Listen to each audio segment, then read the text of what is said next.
Hello दोस्तों, नमस्कार। तो यार, मेरा नाम है मनीष यादव और आप सभी का बहुत बहुत स्वागत है। उम्मीद करता हूँ आप सभी बहुत अच्छे होंगे। तो भूतिया जगहों के बारे में तो आप सभी ने पहले कभी न कभी ज़रूर सुना होगा, बट आज की इस वीडियो में हम किसी भूतिया जगह के नहीं बल्कि कैसे भूतिया रेलवे स्टेशन के बारे में बात करेंगे, जहाँ सिर्फ एक लड़की की वजह से कुल मिला के पूरे पूरे 42 सालों तक कोई भी ट्रेन नहीं रुकी। ट्रेन रुकना तो दूर, उल्टा स्टेशन आने से लगभग 4 से 5 किलोमीटर पहले ही ट्रेन का पायलट रफ्तार और बढ़ा देता था ताकि ट्रेन जल्दी से उस स्टेशन के पास से निकल जाए। और जो भी पैसेंजर वगैरह हुआ करते थे वो सभी अपने खिड़की दरवाजे वगैरह सब बंद कर लिया करते थे और कोई भी उस रेलवे स्टेशन की तरफ देखने तक की हिम्मत नहीं करता था। तो आइए इसके बारे में थोड़ा डिटेल से जानते हैं कि ऐसे क्या रीज़न्स हैं कि एक रेलवे स्टेशन जो कि लोगों की सुविधा के लिए होता है, लोग उसी से इतना डरने लगे थे कि उसकी तरफ देखने तक में भी कतराते थे।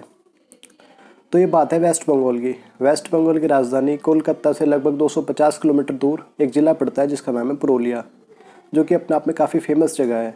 और उसी पुरुलिया मेन सिटी से लगभग 35 से 40 किलोमीटर दूर एक छोटा गांव पड़ता है जिसका नाम है बेगुनकोडार। और उसी गांव के बारे में आज की कहानी होने वाली है। तो ये बात है सन 1960 के आसपास की। उन दिनों बेगुनकोडार गाँव में कोई भी रेलवे स्टेशन नहीं हुआ करता था, जिसकी वजह से बेगुनकोडार और उसके आसपास के गाँव के लोगों को ट्रेन पकड़ने के लिए या तो 15 से 20 किलोमीटर दूर एक दूसरे गांव में जाना पड़ता था या फिर पुरुलिया मेन सिटी जाना पड़ता था, जिसमें उन्हें काफ़ी ज़्यादा परेशानी होती थी। अब धीरे धीरे बेगुनकोडार गांव के लोग अपने ही गांव में एक रेलवे स्टेशन बनवाने की मांग करने लगे, और जो कि ज़रूरी भी था क्योंकि गांव में प्लेटफॉर्म तो पहले से ही मौजूद था। तो धीरे धीरे बात ऊपर तक पहुँचती है और स्टेशन बनाने का काम शुरू हो जाता है। और लगभग 2 सालों के बाद यानी कि साल 1962 आते आते स्टेशन बन के तैयार हो जाता है और साल 1962 में ही स्टेशन को चालू करा दिया जाता है। तो बेगुनकोडार और उसके आसपास के गांव के लोगों को जो परेशानी हो रही थी वो अब दूर हो गई। लोग स्टेशन पर आते, ट्रेनें रुकती, कुछ लोग चढ़ते, कुछ लोग उतरते और सब कुछ काफ़ी ठीक चल रहा था। लेकिन बस आने वाले कुछ ही सालों तक, स्टेशन चालू होने के लगभग 5 सालों के बाद यानी कि साल 1967 में एक मोहन नाम के स्टेशन मास्टर की वहाँ पे पोस्टिंग होती है, जो कि वहीं स्टेशन के सरकारी क्वार्टर में अपने परिवार के साथ रहा करते थे।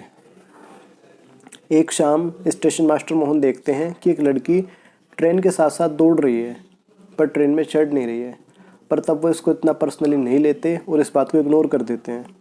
अब अगली शाम वो फिर से उसी लड़की को देखते हैं जो कि ट्रेन के साथ साथ भाग रही है पर ट्रेन में चढ़ नहीं रही है। इस बार उन्हें कुछ अजीब लगता है और वो इसके बारे में अपने परिवार और गांव के लोगों को बताते हैं, पर वे लोग इसे उनका वहम बताकर उनकी बात को टाल देते हैं। अब अगले दिन स्टेशन मास्टर मोहन पूरा दिन उस लड़की को स्टेशन पर ढूंढते हैं, पर वहाँ उन्हें ऐसी कोई लड़की नहीं मिलती। लेकिन शाम होते ही जैसे ही ट्रेन आउटर पर आती है उन्हें फिर से वही लड़की दिखाई देती है। लेकिन इस बार जो उन्हें दिखता है उसे देखकर उनके होश उड़ जाते हैं, क्योंकि वो देखते हैं कि उस लड़की ने भागते भागते ट्रेन को पीछे छोड़ दिया। मतलब ये कि वो लड़की आगे आगे भाग रही है और ट्रेन उसके पीछे पीछे आ रही है। अब इसे देखकर मोहन बहुत ज़्यादा घबरा जाते हैं और उनकी हो जाती है तबीयत खराब।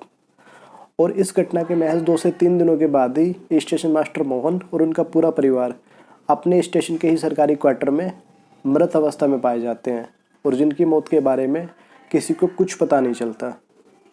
अब धीरे धीरे यहाँ से ये बात लोगों में फैलना शुरू होती है कि ऐसे ऐसे करके स्टेशन पर एक लड़की का भूत है जो कि ट्रेन आने पर उसके साथ साथ भागती है, दौड़ती है और नाचती है, मगर ट्रेन में चढ़ती नहीं है। लेकिन फिर भी सब कुछ वैसे ही चलता रहा। और इस घटना के कुछ ही दिनों बाद एक दूसरे स्टेशन मास्टर की वहाँ पर पोस्टिंग होती है, और अपनी पोस्टिंग होने के महज 2 या 3 दिनों बाद ही वो भी यही सेम बात लोगों को बताते हैं। और क्योंकि वो अपने से पहले वाले स्टेशन मास्टर मोहन के बारे में भी जानते थे, तो वो इस स्टेशन पर नहीं रुकते और वहाँ से चले जाते हैं और कहते हैं कि उनकी पोस्टिंग कहीं भी कर दी जाए वो चले जाएंगे, पर इस स्टेशन पर काम नहीं करेंगे। अब धीरे धीरे डर का आलम ये हो गया कि रेलवे डिपार्टमेंट जिस किसी भी स्टेशन मास्टर की पोस्टिंग वहाँ पे करता, वो सभी 1-2 दिन बाद ही इस जगह से तौबा कर लेते और वहाँ से चले जाते और कहते कि हम नौकरी छोड़ देंगे पर इस स्टेशन पर काम नहीं करेंगे। और देखते ही देखते बेगुनकोडार और उसके आसपास के गांव के लोग जो थे उन्होंने स्टेशन पर आना और वहाँ से ट्रेन पकड़ना लगभग बंद ही कर दिया था। अब इस स्टेशन पर ना तो कोई स्टाफ काम करने के लिए तैयार था, और जिन लोगों की सुविधा के लिए ये स्टेशन बनाया गया था ना वही वहाँ पर आते थे। तो कुछ ही टाइम के बाद रेलवे ने इस स्टेशन को परमानेंटली बंद करा दिया और अपने डॉक्यूमेंट्स में इसके भूतिया होने का जिक्र भी किया, क्योंकि उन्हें स्टेशन बंद करने के लिए कोई ना कोई रीज़न लिखना था। और बेगुन कोडार और उसके आसपास के गांव के लोग जो थे वो ट्रेन पकड़ने के लिए वापस से 15 से 20 किलोमीटर दूर एक दूसरे गांव में जाने लगी या फिर पुरुलिया मेन सिटी जाने लगी, पर कोई भी बेगुन कोडार रेलवे स्टेशन की तरफ नहीं आता था। अब धीरे धीरे ये बात मीडिया तक पहुंचती है और मीडिया के थ्रू कोलकाता मेन सिटी तक पहुंचती है कि ऐसे ऐसे करके बेगुन कोडार गाँव में एक रेलवे स्टेशन है, जहाँ ट्रेन आने पर एक लड़की ट्रेन के साथ साथ भागती है, नाचती है और कभी कभी ट्रेन से आगे भी निकल जाती है। अब कोलकाता से जैसे ये न्यूज़ कोलकाता की ट्रैवल एजेंसी के पास पहुंचती है, वो इसे भी अपने फ़ायदे के लिए यूज़ करते हैं और इस जगह को अपने ट्रैवल पैकेज में ऐड कर देते हैं। अब दिन के समय में वो लोगों को वहाँ पे घुमाने के लिए लेके आते हैं और उनका जो गाइड होता है वो प्रॉपर लोगों को उस स्टेशन के बारे में बताता है, उसकी पूरी कहानी सुनाता है और शाम होने से पहले ही सभी वहाँ से निकल जाते हैं। और कुछ टाइम तक सब कुछ ऐसे ही चलता रहा और ऐसे होते होते लगभग 40 से 42 साल निकल गए और अभी तक ये बात मीडिया के थ्रू पूरे देश में फैल चुकी होती है कि ऐसे ऐसे करके एक रेलवे स्टेशन है जहाँ देश भर से लोग घूमने के लिए जा रहे हैं। अब एक दिन कोलकाता से कुछ लोगों की टीम पैरानॉर्मल सोसाइटी के लोगों के साथ उनके कैमरा और केटोमीटर वगैरह लेकर बेगुन कोडार गाँव पहुँचती है और तय करती है कि आज की पूरी रात उस रेलवे स्टेशन पर बितानी है। आपकी जानकारी के लिए मैं बता दूं कि केटोमीटर एक डिवाइस होता है जिससे कि नेगेटिव एनर्जी की पहचान की जाती है। अब दिन के समय में ये टीम जाके गांव के लोगों से बात करती है और जो भी लोग उनकी ये बात सुनते हैं कि ये टीम ऐसे ऐसे बेगुन कोडार रेलवे स्टेशन पर रात बिताने के लिए आई है, तो सभी उनके इस फैसले के खिलाफ़ होते हैं और उनको कहते हैं कि अगर अपनी जान प्यारी है तो यहाँ से चले जाओ और दिन ढलने के बाद तो भूलकर भी उस स्टेशन की तरफ मत जाना। पर ये टीम तय करके आई थी कि आज की रात तो बेगुन कोडार रेलवे स्टेशन पर ही बितानी है। अब रात होने पर ये टीम स्टेशन पर पहुंचती है और अपने कैमरा और डिवाइस वगैरह ऑन करके पूरी रात स्टेशन पर वेट करती है कि उनके कैमरे में कुछ रिकॉर्ड हो जाए। पर रात से सुबह हो जाती है, ना तो उनके कैमरे में कुछ रिकॉर्ड होता है और ना ही उनके केटोमीटर में कोई नेगेटिव एनर्जी शो होती है। और 1967 के बाद ये पहला ऐसा इंसिडेंट था कि जब कोई इंसान पूरी रात उस रेलवे स्टेशन पर बिताता है।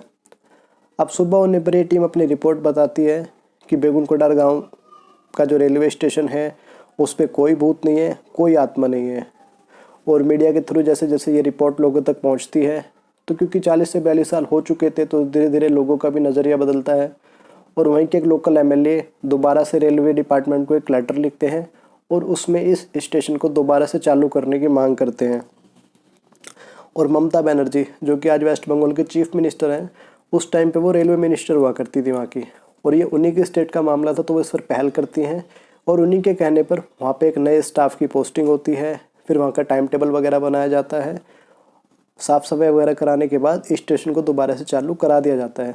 और 1967 के पूरे 42 सालों के बाद यानी कि सितंबर 2009 में सुबह 11 बजे पहली बार बेगुन कोडार रेलवे स्टेशन पर 42 सालों के बाद कोई ट्रेन रुकती है। कुछ लोग चढ़ते हैं, कुछ लोग उतरते हैं और धीरे धीरे करके फिर कुछ और लोग हिम्मत करके स्टेशन पर आने लगे। लेकिन आज भी अगर आप जाओगे वहाँ पे देखोगे तो केवल दिन के समय में लोग वहाँ पे आते हैं। शाम 5 बजे के बाद ना तो रेलवे का कोई स्टाफ स्टेशन पर रुकता है और ना ही कोई लोग वहाँ पे आते हैं और ना ही कोई भी ट्रेन शाम 5 बजे के बाद बेगुन कोडार रेलवे स्टेशन पर रुकती है। ये मैं आज की बात बता रहा हूँ आपको कि आज भी लोग 5 बजे के बाद उस स्टेशन की तरफ नहीं जाते।